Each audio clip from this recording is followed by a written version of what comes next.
سوال یہ ہوا تھا کہ احتجاج کس حد تک ہوا. آپ نے پہلا تو عوامی ریفرنڈم شاہ صاحب نے پوری تفصیل کے ساتھ بتا دیا. کل 2 جگہوں پہ الیکشن تھا. اس عوامی ریفرنڈم نے اور وہاں کے احتجاج نے آپ کو بتا دیا آج عوام کس کے ساتھ کھڑی ہوئی ہے. ارسپیکٹو یہ فاشسٹ حکومت یہ چاہتی تھی کہ اس طرح کا لندن پلان امپلیمنٹ ہو کہ اس طرح سے لیول پلینگ فیلڈ ہو جائے کہ عمران خان جیل میں ہو اور یہ سارے باہر کھلے پھرتے رہیں.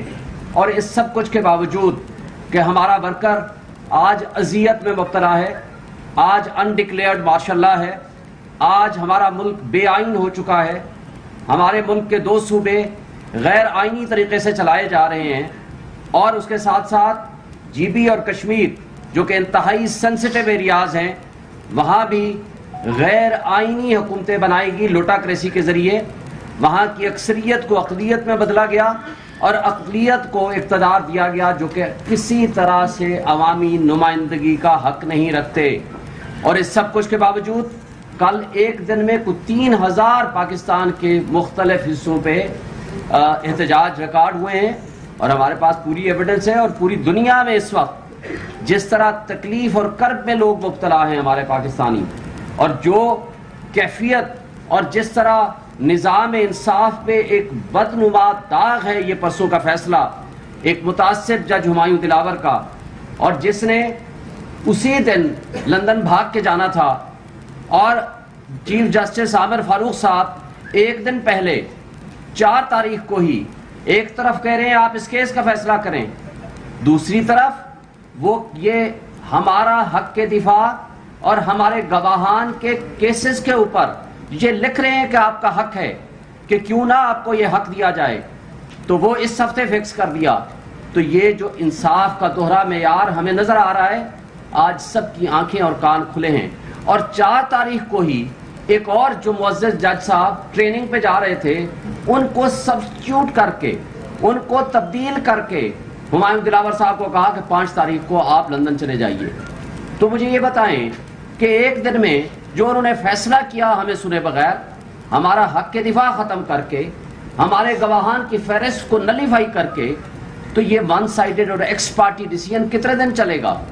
پھر الیکشن کمیشن آف پاکستان کے اس فیصلے کی بھی ہم مذمت کرتے ہیں جو انہوں نے پارٹی چیئرمین شپ سے ہٹانے کا فیصلہ کر رہے ہیں. اس لیے کہ پارٹی چیئرمین شپ سے تب آپ ہٹاتے کہ جب آپ کے پاس جو ایونیو اور لیگل ہماری جو ریمیڈیز ہیں وہ مکمل ہو چکی ہوتی ہیں. آج ایڈمیٹڈلی یہ میٹر ہم کل صبح اس فیصلے کے خلاف ہائی کورٹ میں جائیں گے, اور اس سے پہلے بھی یہ فیصلہ سپریم کورٹ اور ہائی کورٹ میں آلریڈی زیر سماعت ہے. جب سب جوڈس میٹر ہوتا ہے تو یہ اس طرح کا فیصلہ نہیں کر سکتے, اور اس پہ الیکشن کمیشن آلریڈی ڈی سیٹ جب کر چکا ہو تو پارٹی چیئرمین شپ سے ہٹانے کا فیصلہ یہ نہیں کر سکتا. یہ غیر آئینی اور غیر قانونی ہے. اور الیکشن کمیشن آف پاکستان کو آج سے 3 دن والا فیصلہ پڑھ لینا چاہیے تھا سپریم کورٹ کا, جس میں انہوں نے کہا ہے کہ الیکشن کمیشن آف پاکستان جس کی ذمہ داری صرف یہ ہے کہ وہ election free and fair election کرائے, اس نے جمہوریت کو ڈی ریل کیا ہے, اس نے آئین کی پامالی کی ہے, اس نے ان کانسٹیٹیوشنل ایکٹس کیے ہیں. کیا اس کے اوپر ان کو ریزائن نہیں کر دینا چاہیے؟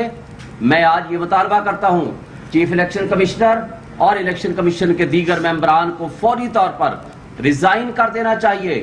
انہوں نے آئین کی خلاف ورزی کی ہے, انہوں نے جمہوریت کو ڈیریل کیا ہے, اور اگر ایسا نہیں ہوتا تو ہم اپنا رائٹ ریزرو رکھتے ہیں سپریم جوڈیشل کونسل میں ان کے اس ایکٹ کو چیلنج کرنے کا جس کے ذریعے ان کو ہٹایا جا سکتا ہے. اور اس کے ساتھ جو آج وہاں پہ ہوا ہے اس کے اوپر بھی کچھ تھوڑا کمنٹ کر دیں. جو آج ہم آپ کو یہ بتانا چاہتے ہیں کہ جو شخص انصاف کے نام پہ منصف کی کرسی پہ بیٹھ کے جو کہ اللہ کی کرسی ہے اس کے اوپر بےایمانی کرے گا, دنیا میں بھی اور آخرت میں بھی ان کے اوپر عذاب مسلط ہوگا. آپ نے ملک ارشد کا اور بہت سارے اور لوگوں کے چیزیں بھی آپ بڑا کوٹ کرتے ہیں سوشل میڈیا پہ, لیکن آپ کو میں ایک بات بتانا چاہتا ہوں. ایک بات طے شدہ ہے کہ ایک شخص جس نے آئین اور قانون کے مطابق تحائف لیے, اس کے پیسے جمع کرائے اور ان کو ڈکلیئر کیا نہ صرف ٹیکس اتھارٹیز کے پاس بلکہ الیکشن کمیشن میں آج ہماری اس فاشسٹ حکومت نے ہمارے اور بدنما نظام انصاف کے ایک متعصب جج نے ان کو جیل بھیج دیا، جبکہ وہ لوگ جنہوں نے جرم کیا، جرم یہ ہے کہ جنہوں نے گاڑیاں لیں اور گاڑیاں خلاف ضابطہ اور خلاف قانون ہے جو کوئی نہیں لے سکتا، جس کے اوپر ریفرنس بھی بنا لیکن وہ ریفرنس پچھلے سال نیب لا کی امینڈمنٹ کی وجہ سے واپس ہو گیا۔ وہ جو جرم کرنے والے تھے ان کو اس ملک کی مقتدر طبقوں اور حلقوں نے اور اسٹیبلشمنٹ نے ان کو حاکم بنا دیا۔ آج انہوں نے ملک کے ساتھ جو کھلواڑ کیا ہے، جو پبلک کے ساتھ جو کچھ کیا ہے، 16 روپے یونٹ بجلی والا جو بل ہمارا آیا کرتا تھا آج 50 روپے پہ چلا گیا ہے۔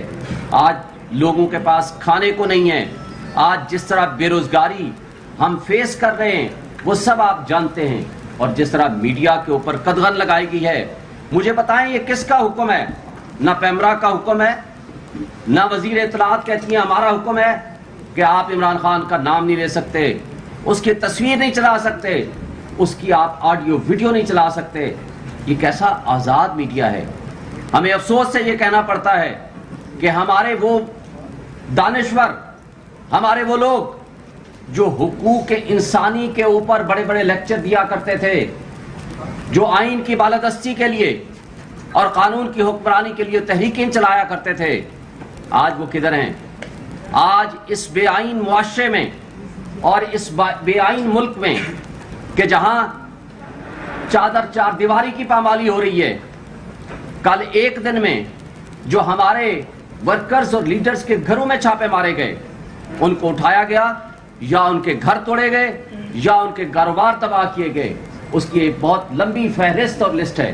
لیکن ہم اس پولیٹیکل وکٹمائزیشن سے گھبرانے والے نہیں ہیں۔ عمران خان فولاد اور چٹان کی طرح کھڑے ہیں۔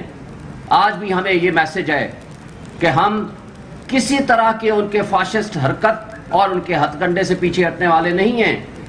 ہم نے سٹینڈ لینا ہے جمہوریت کی خاطر، آئین کی خاطر، قانون کی بالادستی کی خاطر اور آزادی کی خاطر، حقیقی آزادی کی خاطر۔ ہم نے یہ جنگ لڑنی ہے، عوام کی خاطر ہم نے یہ جنگ لڑنی ہے، اور ہم سب کی یہ ذمہ داری ہے۔ شاہ صاحب نے آپ کو پہلے بتا دیا سی سی آئی کی کمپوزیشن ہی انکانسٹیٹیوشنل ہے۔ 2 وزرائے اعلیٰ، وزیر اعلیٰ جس نے پالیسی ڈیسیژنز لینا ہوتا ہے وہ وزیر اعلیٰ ہوتا ہے جو الیکٹڈ ہوتا ہے، اس نے اپنے صوبے کی عوام کی نمائندگی کرنی ہوتی ہے۔ یہ کانسٹیٹیوشن کا تقاضا ہے، کیونکہ امور مملکت سوائے منتخب نمائندوں کے کوئی نہیں کر سکتا۔ یہ کوئی میجر پالیسی ڈیسیژنز نہیں لے سکتے۔ یہ سپریم کورٹ کا فیصلہ ہے خواجہ آصف کی ججمنٹ میں 2013 CMR 1205 اس کا پیج ہے۔ تو اس کے باوجود 2 غیر آئینی وزرائے اعلیٰ کو بٹھا کر جس طرح کا فیصلہ لیا گیا، اور جس طرح بدقسمتی سے پیپلز پارٹی کے ہمارے وہ دوست جو آئین کی بالادستی اور آئین کی گولڈن جوبلی منا رہے تھے، میرا خیال ہے ان کو آئین کی برسی منانی چاہیے۔ وہ اپنے آپ کو آئین کا خالق کہتے ہیں، لیکن آئین کو توڑنے میں آج یا کل ان کا بھی اسی طرح کا حصہ ہے جس طرح پی ڈی ایم کی باقی جماعتوں کا حصہ ہے۔ جس انداز میں ان کی پچھلی تقریریں اٹھائیں کہ ہم کسی صورت الیکشن کو ڈیلے اور ڈیریل نہیں ہونے دیں گے، لیکن آج صرف بہانہ ہے ان کا اس سی سی آئی کے الیکشنز اس کو نوٹیفائی کرنا، اور یہ بہانہ اس لیے ہے تاکہ ہم الیکشن سے فرار حاصل کر سکیں۔ ان کو پتہ ہے پولیٹیکل سطح پہ وہ مقابلہ نہیں کر سکتے، اور اس وجہ سے وہ یہ حرکات کر رہے ہیں۔ لیکن میں آپ سے ایک بات کہنا چاہتا ہوں کہ آپ صحافیوں کے اوپر آج بہت بڑی ذمہ داری ہے۔